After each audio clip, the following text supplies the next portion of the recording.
What's up, y'all? It's 15 moves ahead. All right, check it out. We just gonna get straight into it. Look here. Have you ever been in a relationship where your partner or even yourself was told you're hot and cold?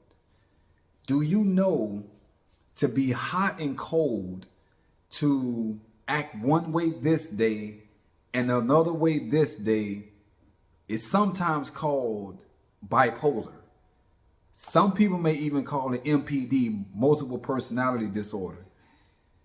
But I'm here to tell you that they may be wrong, because in the art of seduction, there's a certain character type that is called the coquette.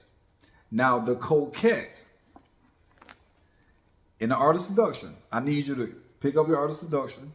I'll give you time. Take your time. I got you. If you go to the art of seduction and you pick up the first part of the book, you'll find the coquette. See that? The coquette. And Robert Greene says, the ability to delay satisfaction is the ultimate art of seduction. While waiting, the victim is held enthralled. We're not worried about that. We just want to go straight to the types of the coquette. Hot and cold. The coquette is the kind of person, just think about somebody that you know who actually fits this character.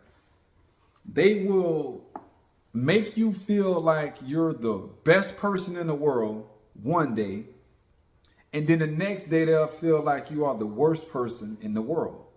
And it's coming from the same person. Now, if you've ever been affected by this kind of person, what did it do to your psyche? It made you unbalanced because you don't know how to please this person. You don't know, should you respond to the first comment about you being the best person, or should you avoid them because of the second comment of you being the worst person?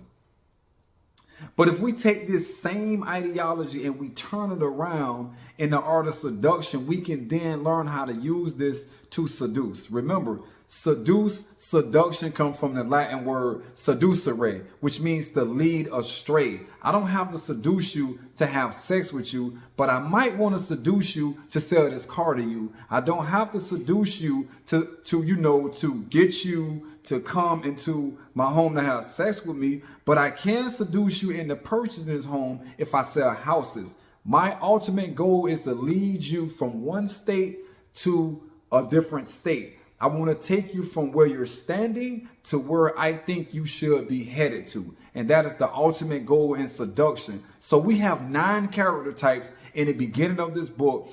The coquette is one of the most prominent character types because we see it a lot in supervisors, in co-workers, employees, and family members, siblings and parents. Hell, our kids, even our pets, can show forth the coquette personality at times. And all this means is they know how to act one way this day, another way this day. You call it hot and cold. And the person that is hot and cold, if they know the power of why they are hot and cold, then they can enact many seductions. Now, I want you to study the coquette, comment, let me know what you get from it. How do you feel the coquette is? And let's have a conversation. It's 50 moves ahead. I'm out.